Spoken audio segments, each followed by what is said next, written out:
Hello, hello. This is Looking Through the Glass. It is Giselle, as always, and we have Sela. And today we have Oh, Kirsten. And Kirsten wrote a book about grief, her own personal experience with grief, actually. And we were wanting, since this is something that we have not touched base on and is big and everybody goes through it, grief. Kirsten, you want to give us a little bit about that? yeah, absolutely. And to be honest, grief is something that I hadn't been through either.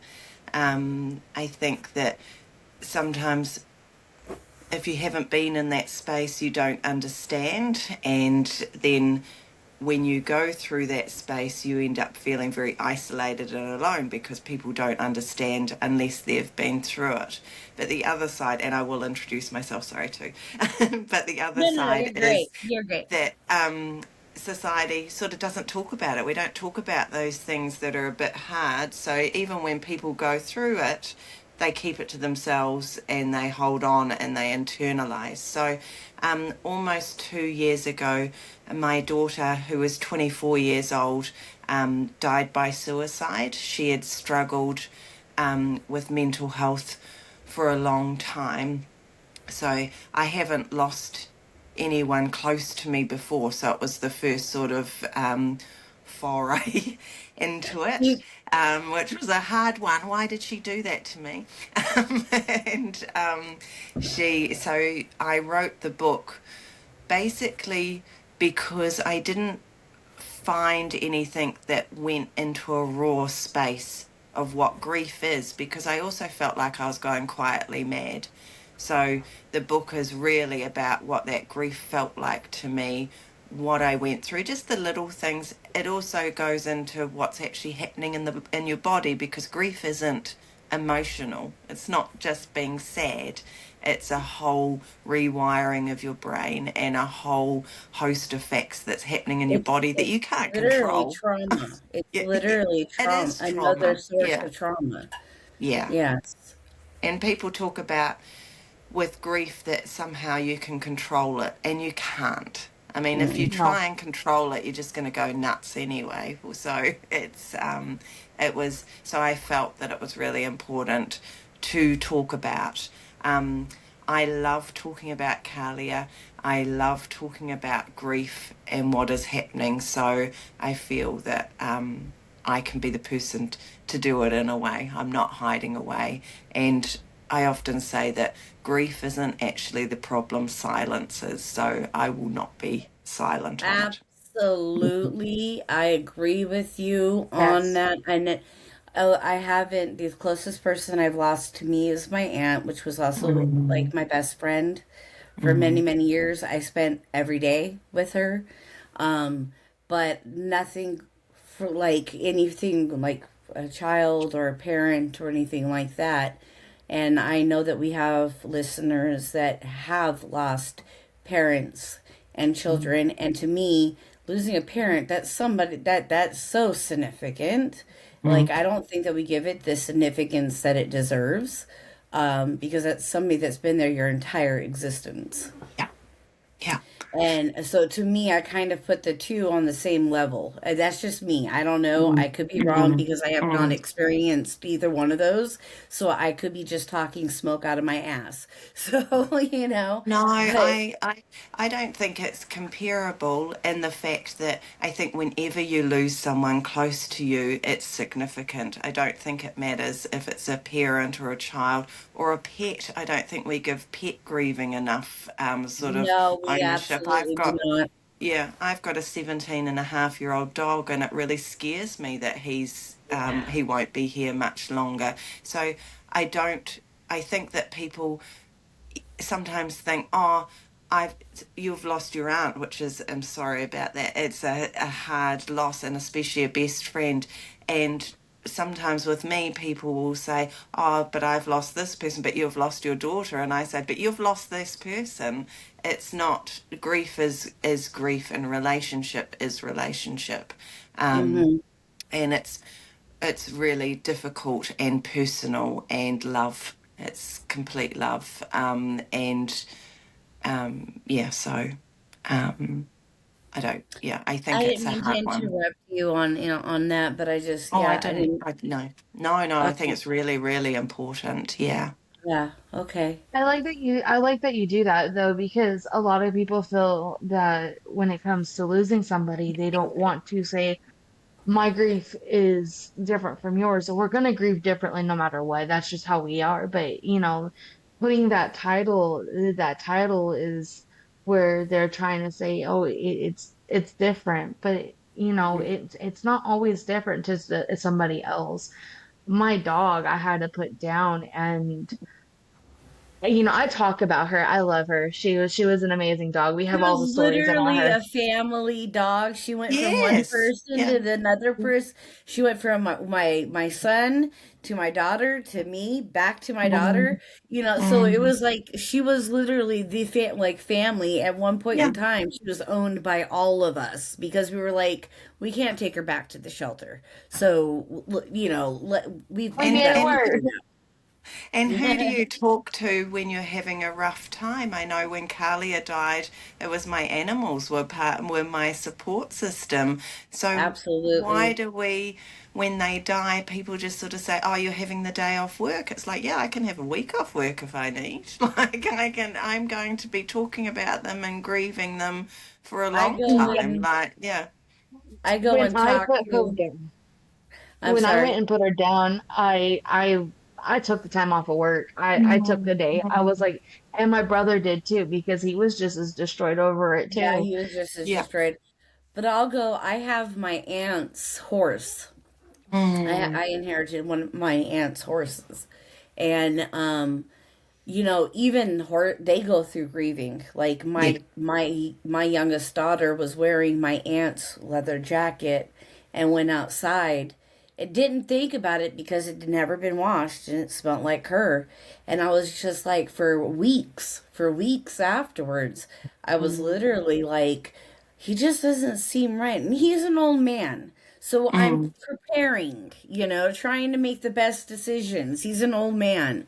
And and when he moves his bones crackle. mm. He's that kind of old man. He's going blind.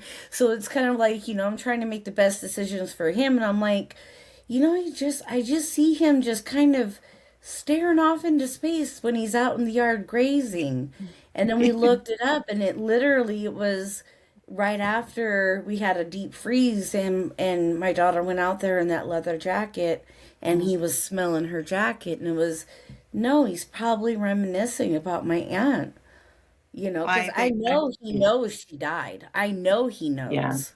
So that was something that I found really fascinating. So I wrote this first book. It's called The Year After Kalia, so about that. But my next journey that I've just finished it, is actually because I had those questions about my dog. So I've written a book from my dog's perspective, and about what it was like to lose people, but also because animals are so present that they've got so much to teach us. So it was a little bit about Yeah. how he stays by my side. So it's part humour, but part understanding that grief process through a dog's eyes. So, and it was because I was like, I wonder how he felt that she just suddenly wasn't there. She was living with me when she died. She had moved back home, and he was there with her that night, and things like that. So I do question those things. So yes, I wrote a Yeah. book about that. So watch this That's space. pretty awesome though. That's pretty awesome Like though, he because did that. it did state Mm, that horses, mm, because they're such they're a herd animal, but they also mourn their humans. yeah. So I was like, because I was like, well, no, I think that would be more around the time that that she died, that he would be going through that, because that's when he moved to Texas. That's when all this trauma happened. I figured that's why it would be sunk in his brain. No, no, he Mm, literally, because he got that scent, he literally, but then the other day, my husband went and let him out, and he came running out of his horse corral. mm, So like it just goes to prove that it just kind of, to us anyways, because this is our own individual experiences, to us it just kind of proved, okay, no, he was reminiscing about her, because Mhm. you could literally almost see him lost in thought in the middle of our yard, and it was just like, I wonder if he's like, if he's really hurting or this and that. You know how you're running through it, you have a 17-year-old dog. you know Mm, mm. But let's get on with more with the grief with your daughter Callie. Kalia. I know Callie, these parents that call their children weird names. as we have a Giselle in front of us, Yes. and a Sela, Mhm. right? That is a beautiful name, though. By the way, I Mhm. wanted to Thank you. tell you that is a Mm. beautiful name. Um,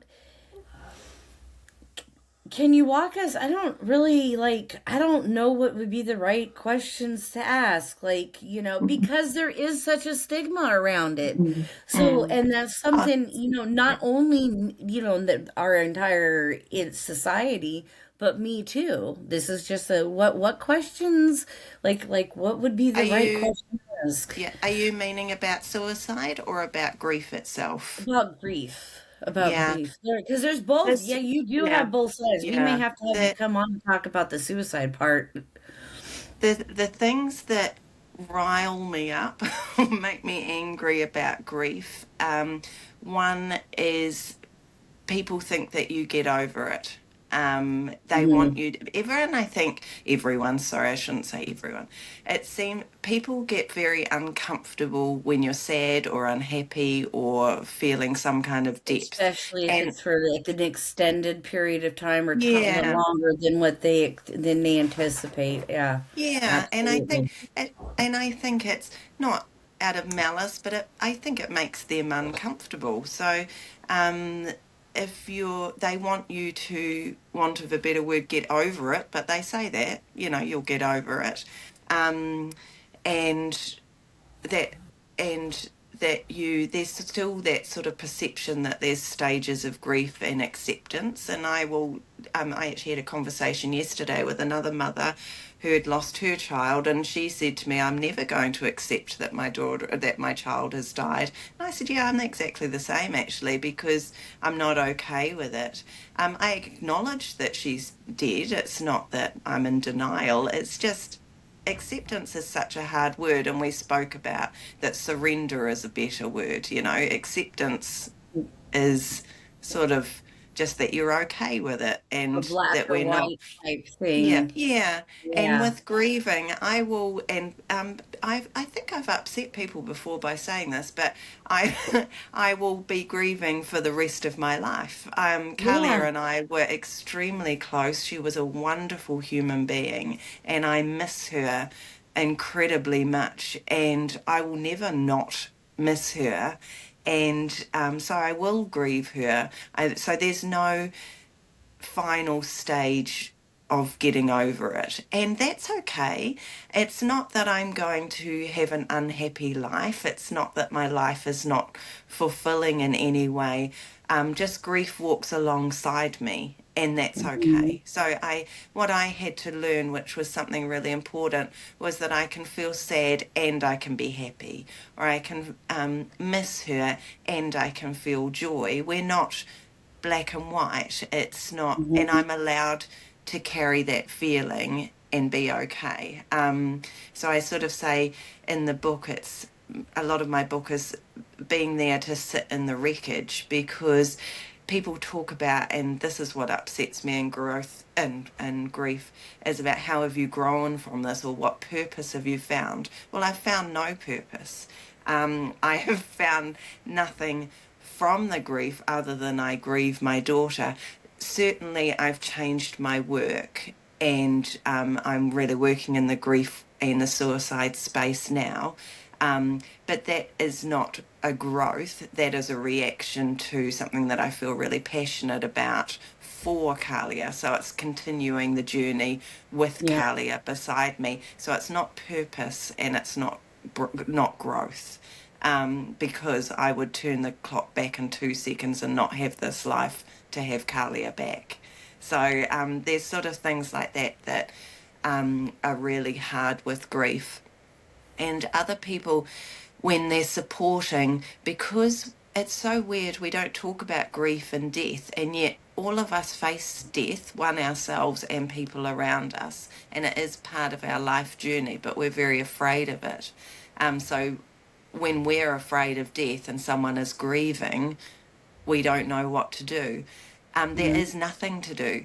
So the thing is that the things that people supporting can do is just be there. Is just sit there in that horrible silence and that uncomfortable, you can't fix it. But actually, the fact of sitting there with someone and being in their space is so supportive. That is the only thing that people need. And the other thing is to say the person's name. It's so powerful because people stop saying their name. They will refer to Kalia as my daughter, if anything, or my child, or but their name is so personal and so important.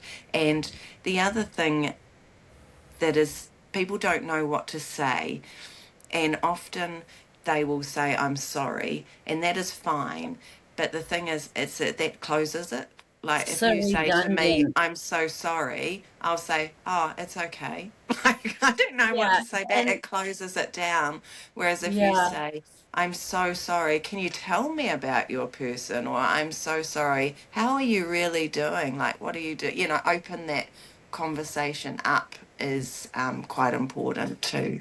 yeah, because I know I like in my own personal experiences with people that have lost spouses and parents and stuff like that, like and even in the time when I lost my aunt, I'm sorry, I can't understand what you're going through. No, you can't understand. That was the first thing that went through my mind was I can't even begin to understand. No, no, you absolutely Mm. cannot, especially when she got diagnosed with the cancer. It was like, Mm. no, no, like I didn't quite fully understand the meaning of that statement until I was really, really there. But the I'm Mm. sorry's, after experiencing so many I'm sorry's and my condolences, and I know they mean the most, and they just don't know what to say. It was like, I know you're sorry. I Mm. know, I know. I appreciate it. I know, but it doesn't help. Mm. you Mm. know.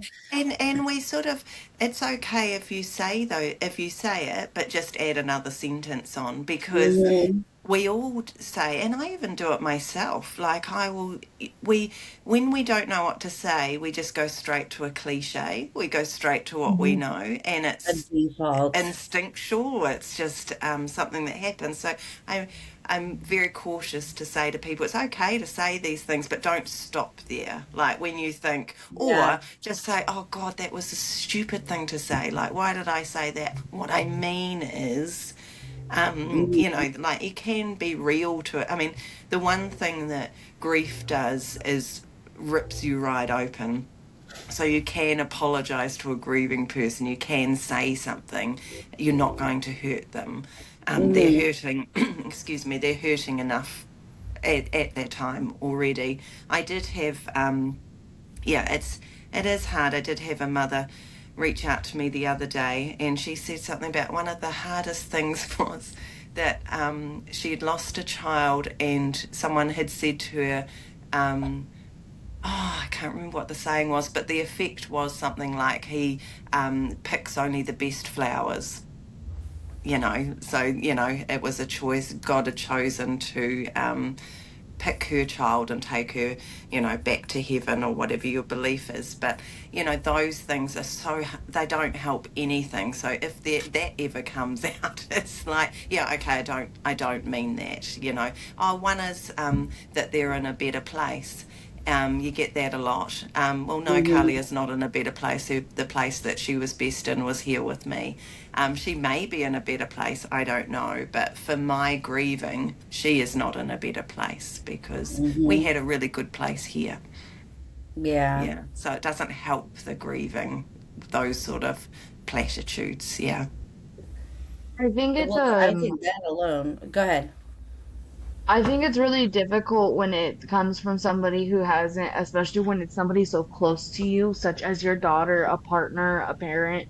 They don't know and they haven't been through it themselves. They don't know how to approach it.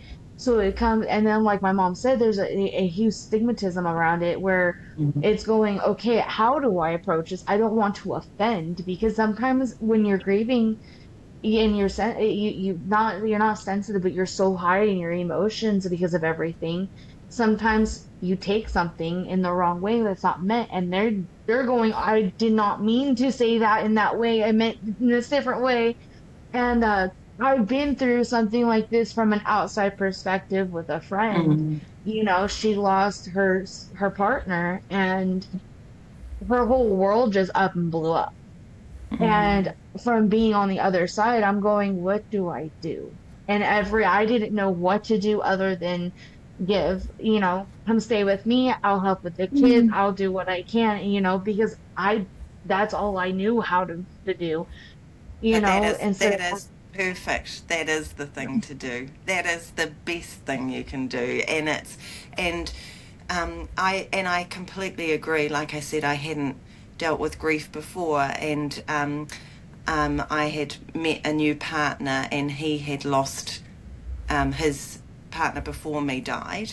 And I was really paranoid. You know, when you start talking and you say something like, oh, I'd rather die than do that, or, like those funny sayings. And I'd be like, oh, I can't believe I've said that to you. And he would just laugh, and he didn't find it hard. But I do think that you can make mistakes and you can say those things, and it's okay. The only thing it's not okay is if you say something that does offend them and you realize it and you don't say anything. Or the other thing that people do is they feel so scared, and they're scared because they care. I'm not, this is not a bad thing, but they get so fearful that they'll say something wrong or do something wrong, so they leave. And that's a really big part for grievers, is a lot of people leave. Yeah. Yeah. Um, they, And that that's, now you've got a whole nother now you've got a whole nother trauma on top of the yeah, grief. You've got an yeah. abandonment on top of the grief. Yeah. Yeah. So the main thing is just to be honest. Like with a grieving person, they're in their, like you said, heightened emotions, heightened state, stressed, shock, all the things. I was actually the other day, like I said, it's like your skin being ripped off and the ears exposed to the wound. That's what you feel like. So it is a difficult. I'm not saying that being around a grieving person isn't difficult. It's hard, but and I'm not saying it's an easy thing to do, but just sitting with that person and being with that person is all you need to do. And I'm not saying it's easy, but when you get into that space and can sit in there, it's actually not as bad as you think. Mhm. It's Yeah. more the thought of being in that space, or the thought of I'm going to I think muck it it's up. more of the fear of Yeah. just not knowing what to do or knowing what to say, and the fear of saying the wrong thing is Mm, more of what mm, keeps us from sitting in that space. Um, and it we just you just got to sit in that uncomfortableness with them because mm. they're just as uncomfortable or if not more. Yeah. Don't Yeah. worry, your uncomfortableness isn't being noticed very Yeah. much. You know. Yeah. And the other thing is, a grieving person is dealing with so much internally that it is difficult, because they may not talk, or they've Yeah. changed, they're different than they are. So for supporting a grieving person, it's understanding that too. That I remember in my book I talk about, I found it really difficult after Kalia died and receiving so many gifts and things like that, because I thought, why am I receiving gifts? This is nothing to celebrate. My daughter's died. Yeah. And that was my mentality. And I'm not saying never to do that, because especially after the fact, I really appreciate that that's how people were showing me love. But in my state, In your I was moment, yeah, yeah, I was like, what's going on? This is so weird. I don't know what to do about this. And then I put extra pressure on myself because I wouldn't say thank you. Like, I wouldn't, and it wasn't that I wasn't grateful, but I just wasn't capable of that. It was like or my manners left the room. But I also, um, doing sort of paperwork or thinking things through was really hard for me. So I'm not saying that when someone gave me a gift physically, I wouldn't say thank you. But if they sent something or they texted me or all kinds of things, I wouldn't. That was the last thing on my list. So the other thing is that grieving people are just going through different things in their mind. So it wasn't that I wasn't grateful, but it was just I couldn't do it at that time. I was going through so many different things, and I didn't feel deserving of getting the love and the gifts at that time. So, yeah, it's sitting in that space, but also having a degree of forgiveness if they don't behave as they normally would, I guess. Yeah. Yeah. absolutely, absolutely. Because I mean, they're not them, like you Yeah. said. They're not them at that point, not at that Mm, right point in yeah. time. And like They're I shot. said, yeah, and like I said, it's not even just an emotion. It's the fact, I mean, I didn't sleep. I would be up at 3 o'clock in the morning and be up throughout the day. The front part of your brain actually, cuts off and that's the part that does your processing and stuff like that. And you're purely living on emotion, and it's heightened, and it's that panic signal in your brain all the time. And your body's sort of braced for life and death, basically. So like sending an email or something, you can overthink it because it's your brain is associating it as a life or death moment, and that's sort of what happens straight after a death. Mhm. So it's really strange how the brain works, as well as all the adrenaline coursing through your system and whatever's going on. So you're actually not functioning. You're sort of, part human at that stage, I would say. Even though you look like you're functioning, I mean, people would be like to me, "Oh God, you're doing so well and you're amazing." I'm like, "You haven't seen me at 12 o'clock at night or 1 o'clock in the morning. I may look like I'm doing okay, but I'm not." Yeah. Of course, you can't say that. You can say it, but you don't. Exactly. Yeah, You can say it, and you should say Mm. it. But we I will don't. say Yeah. I did come across something this a long time ago, but somebody posted something stating that when somebody's in grief, being asked, "What can I help you with?" or "What can I do for you?" Being asked questions was extremely hard for them to respond to Yeah. because they're crashing. Their mind is just crashing around them. I believe this was a family that we went to church to. I believe it was her. Mm. She lost all Mm. three of her children in a car accident. Mm, yeah, And yeah. so I believe that she was the one that just was posting Yeah. about her grief. And she was, she was like, "I don't ask me questions. I can't answer them. I don't know No. how to." And, just take initiative. That's all I ask is just somebody take an initiative for me because I just can't answer these questions for you. And I wanted to ask, is that something that you agree with? Oh, 100%. Because I think when you're going through grieving, people sort of don't want to take your agency, like they want to go by your lead. But the thing is, that front part of the brain has gone on holiday. That's that decision making part. So decisions, you can't do them. Um, it's just incredible. And you've got to plan funerals and all kinds of things. And Right?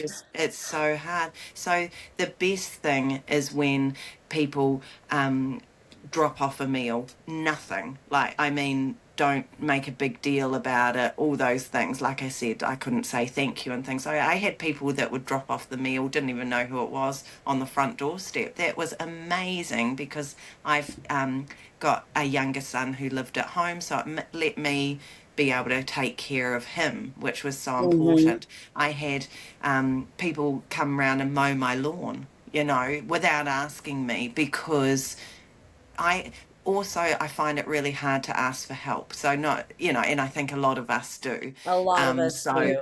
yeah, so actually taking that out of my hands was extremely powerful.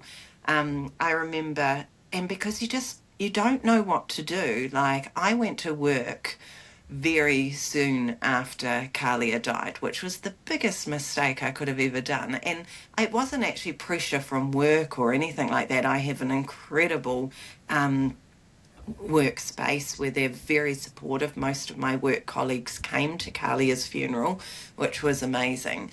Um, but they let me make the decision, and I didn't know what to do. So I thought, oh, routine is good, so I'll come back to work. I went to work and just cried the whole day and just sat there and stared at my screen. It was uncomfortable for me and uncomfortable for everyone around me, but I still kept on doing it. And then I'd just take off in the middle of the day. Um, if I needed to. So it would have been good to have someone make decisions for me in that space. And But let it's tell so you hard no because rush.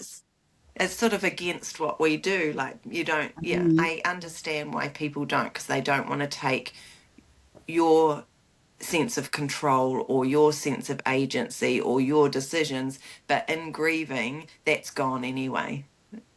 So you're not taking those. So that is wonderful advice. I've heard other things about, especially younger children and things, that people will just say, I'm coming to take the children out. We're going to go and have a bit of fun. Mhm. And things like that. And yes, children are grieving, but children grieve in different ways than Yes. we do, than adults do. And getting out of the environment and going into a fun space is so healing for them. So being able to do those things, and when you're in that space, the last thing you can do is have fun.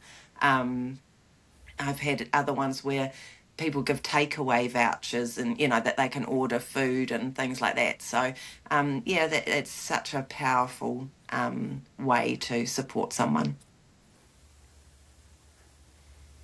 So with your um wow, the question was there and then it disappeared on me really fast. I love it. Um, with your book or with your grief, did you ever have really angry moments? Mm. It's so interesting, because I'm not an angry person. I also think there's nothing wrong with anger. I think anger is a really healthy emotion. Rage is a whole different kettle of fish, and we tend to lump anger in with rage. So, maybe because of how I was brought up, you're the nice girl and all those things, and you behave and you're polite and rah rah, you may not appreciate what anger is. So anger came up differently for me. A lot of the anger was internalized. I never felt angry at Kalia. I Mhm. believe that she tried extremely hard, and I'm extremely proud of her as a person and as a human being and how she fought. But anger came up. I got angry at systems around me. I sort of got angry at mental health systems, the fact that Kalia had asked for help and nothing had happened. I did get angry at people's behaviours. People act really weird in their own when things like this happen. I felt by that Kalia had many attempts beforehand, and people pulled away as they do with mental health, and which is really hard. And then when there was a lot of people at her funeral, like I expected a small funeral, and it was quite large, and there was a sense of anger. There was a sense of gratitude that they had come and things like that, but there was a real sense of anger of where were you when everything had happened at the end. And that was really hard for me because I felt Yeah. both at the same time. Like, yeah. So I think what I felt was that everything, all the emotions happen all together, um, and just giving yourself permission to be angry. I journaled a lot. Kalia and I spoke a lot. So having that communication just go was awful for me. So I wrote letters to her all the time, and I would tell her how I felt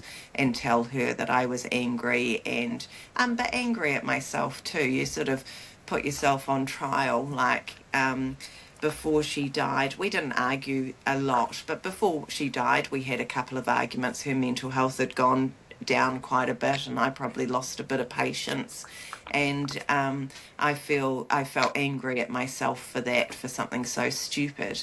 So you do feel those things, you feel everything. But I don't think anger's a bad thing. I think anger's a really positive energy that can force you to do things. So certainly being in the suicide awareness space is fueled by anger and fueled by just absolute um, can't think of the word, just absolute I'm thinking of flabbergast is the only word I can think of. You know, just the fact that suicide rates are so incredibly high and we do nothing about it. You know, there's not a lot Hmm. that we do. Where I'm from in New Zealand, suicide rate for under 25 is our top killer of our young people. And Wow. so, and that's in the Western world, that's quite common that it's one of the top killers, Yeah, it which is is in the awful. tops And here in it's America. rising, and Yeah. suicide rates of older people are rising. And Hmm. I can't get over the fact that we don't talk about it and we don't do anything about it. And I um, think I think our it system doesn't amazes know me. what to do with it. No, no. I And think because, sorry, it's going into the suicide stuff because no, no, we're very with, happy about that. yeah. I'm actually a survivor myself. Mm, I've attempted mm, I am multiple too. times myself. mm, mm. But you know what? And that's so powerful to say because people are so scared of suicide, and yet the majority of us have had thoughts Mm. on a spectrum Mhm. of that we don't want to be here today, or we don't. It's Mhm. actually relatively normal that we have those thoughts, but people don't talk about it enough. And then when people do talk about it and they're put down or shunned down, or no, it's a beautiful world, why would you even think that? Or look at what you've got. Um, then they get more and more isolated. So, especially with Kalia, the more attempts that she'd gone through, and then had people pulling away and people putting her down, saying that she was doing it for attention, all those horrible things that people say, just make people feel more and more isolated. Their mental health deteriorates more and more. So, actually, by opening up the conversation, by talking about it, frees people. But we live in this world that says if you talk about suicide, you're going to cause people to die by suicide. Well, that's not true. And it's That's been not true proven at not all. to be true, but it's still the narrative that's out there, and the narrative that it's selfish. That's another one. It is the least selfish thing ever. It's a mental health problem. I can tell you Mhm. 100% that if Kalia, and Kalia, when she'd had her attempts, she was always extremely apologetic. She felt extremely guilty that she had Thank you. hurt me, all those things. It is a mental health issue. It is not a choice. Mhm. And when I say that, it is obviously a choice, but it is a choice made from a very damaged, mentally unwell brain. It's not you From and a I very sitting here different today place thinking, from, yeah, yeah, yeah. it comes from a different, even me today, suicide is something that I had thought about from a very young age. Mm, Very, very young age. It was one of those things from a very young age. I felt that I was better, that people were better off. And then after hitting my head, that Mm, really accelerated because I couldn't take care of my children just I was mm, doing it. I couldn't do this, I couldn't do that. I couldn't even use the restroom. I couldn't even bathe myself and self-care, you know. So I became just this giant burden. And then that's when which I had attempted suicide a couple of times in my teenage life. I was able to keep it quiet. Like mm. my mom, she's gonna hear this and she's gonna go, "What?" But there were a few attempts, but not like the hardcore attempts. Yeah, There was still fear, and I think that they were still the I was looking for attention, but I did want to die. You I know. don't think it's attention. It Uh-huh. certainly can be a cry for It's a help. cry for help. Yeah, It is a yeah, cry for help. Absolutely. It's not attention, it is a cry for help.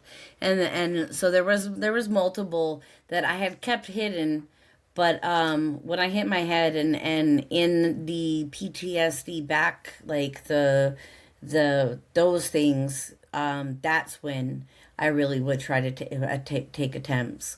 And there was no thought process in no, it with me, no no, thought process. And when I went to a psychologist and I told the psychologist that there was no thought process, I was told I was a liar. I no. was, So it's been proven. They call it that tunnel vision, and that front part of their brain is gone as well in that time.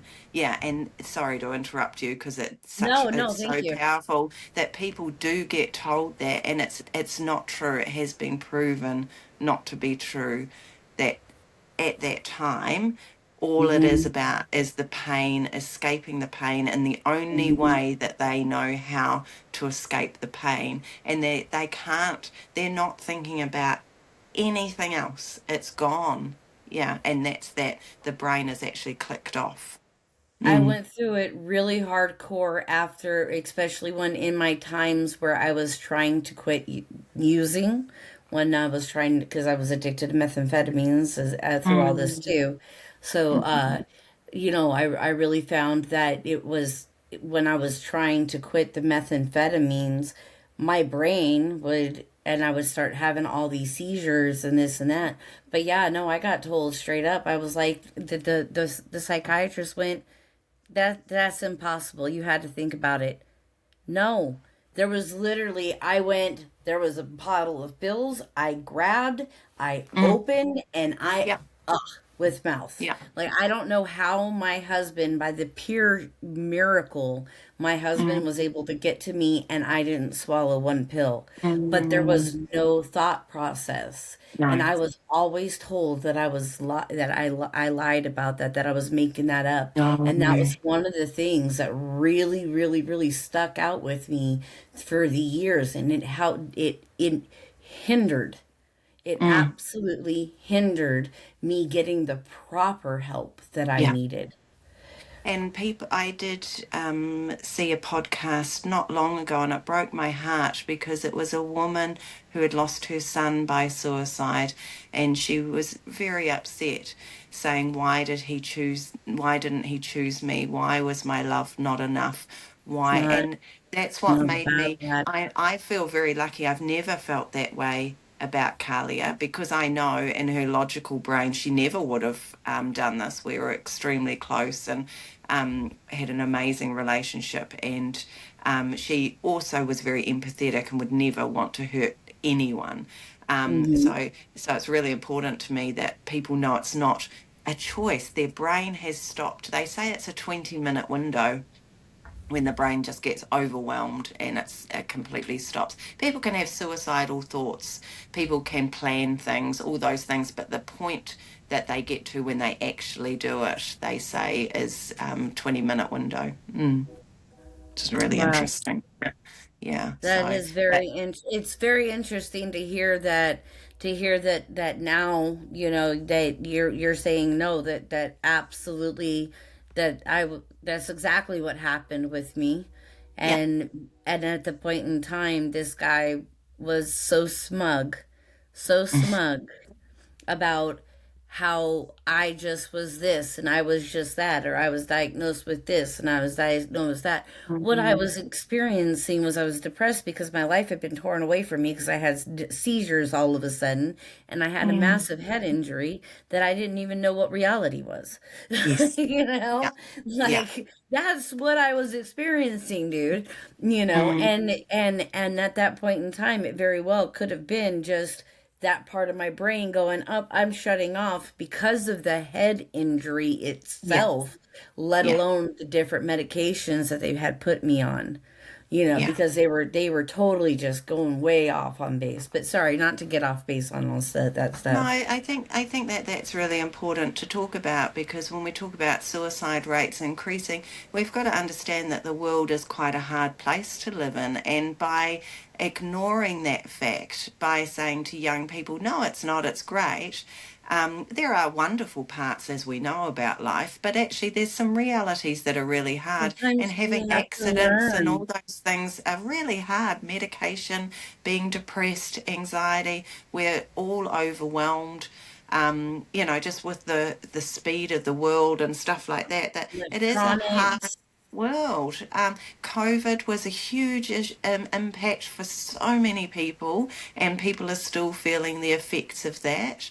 I Hmm. was just reading a book actually by another mother in New Zealand who's written a wonderful book that I wish I'd found at the time, but I've only just found it now, about losing her son during COVID. And it was just, all these things we've got to acknowledge that we can pretend the world is an amazing place, but it's not always, and people are struggling. And what are we going to do about it?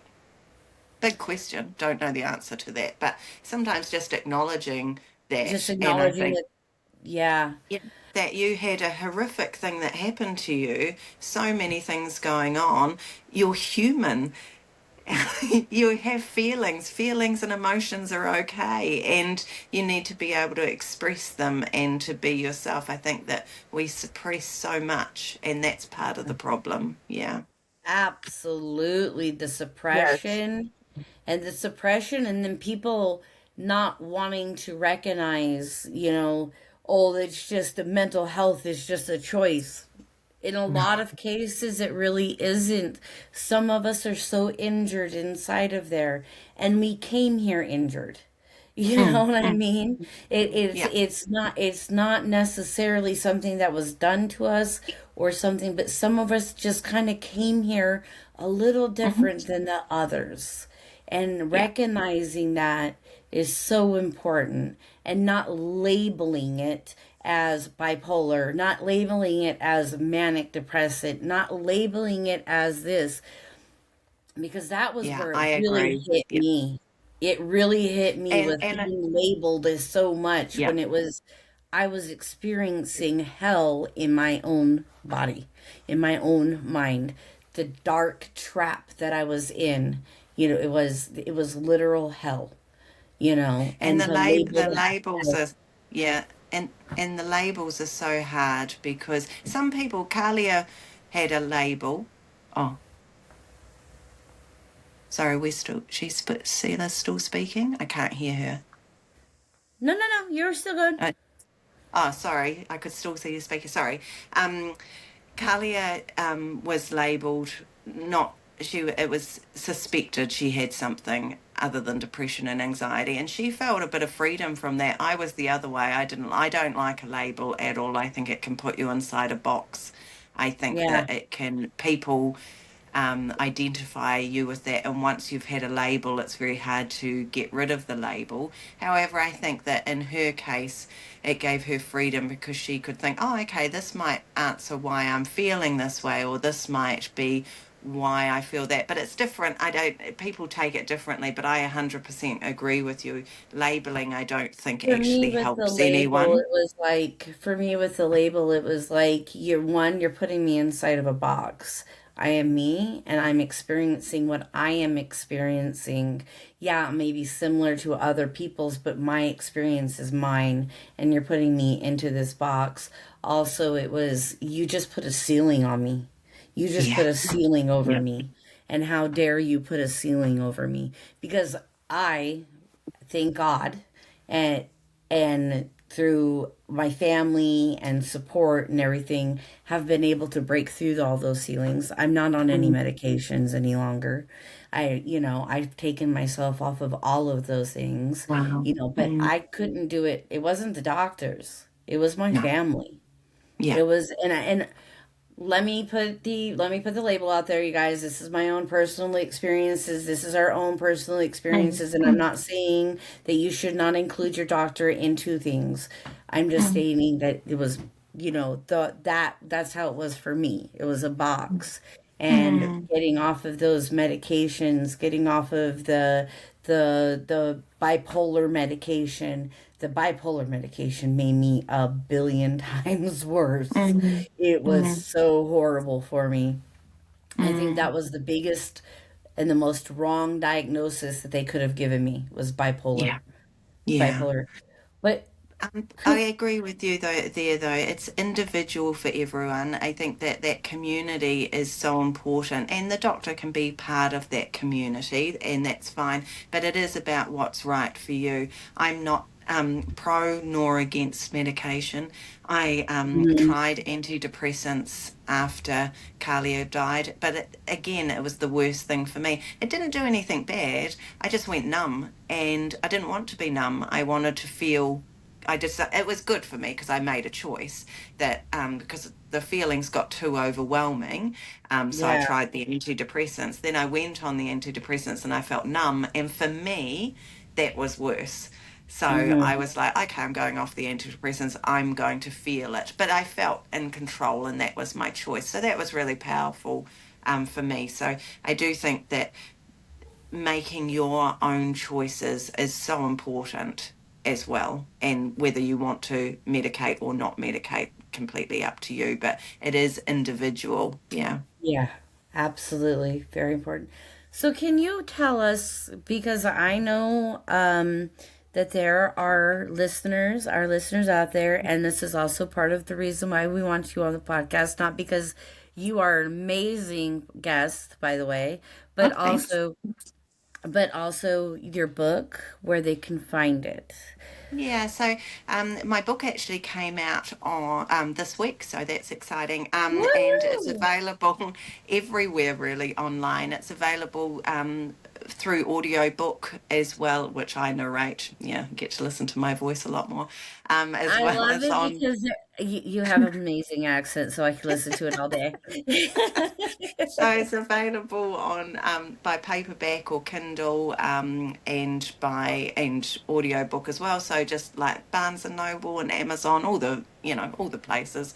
The Year After Kalia, you can search it. I also have a website which has a lot of resource on there, and is a bit of an interactive website which is called thisisgrief.nz, and people can email me and talk to me, and I love it. Love being in contact with people, and um, but there's a lot of resource on there. I've got a blog on there, just how to help people that are grieving or how to help Mhm. yourself, and just different aspects as a platform to go to. So, and I do have, oh, sorry, talking a lot, but I've also released for now a 28-day course, which is where you get sent emails and I talk to people, and there's journal sort of exercises and things like that. So helping grieving through writing, which is and your own self-paced course that you run the emails from. Yeah, so there's a That's bit going amazing. on. That's amazing, and I know it's not purpose; it was pain, but very glad that you stepped up to the plate to be the person and to lead this role that you lead, because you helped a lot of people just in this just 1 hour right here. I also would like to extend for you to come back on. Oh, I thank don't you. I think that we can have some really deep, we like to have the people that are willing to talk about the stuff that nobody else is Mm. willing to talk about, and you definitely are willing to go there. And so I would like to extend it some point having you on again. I'd love Uh, that. Hmm. and we will be adding everything into our footnotes so you make sure we get that. Giselle, did you have anything to add? No, I don't. Yeah, this has been an amazing episode, and I thank you so much for sharing and being so vulnerable. And thank you so much for all of it. Yes. Oh, thank you for having me, and thank you for being vulnerable as well. You do an amazing job. Thank you. For those of you that would like to share your story, whether you want to stay anonymous, we understand you want privacy. We respect that. Your story can and will still impact others. You can reach us at 12 looking through THRU 34 the glass at gmail.com. You can also reach out to us on our TikTok and our Facebook. We're working on more platforms. And until then, thank you for looking in through the glass.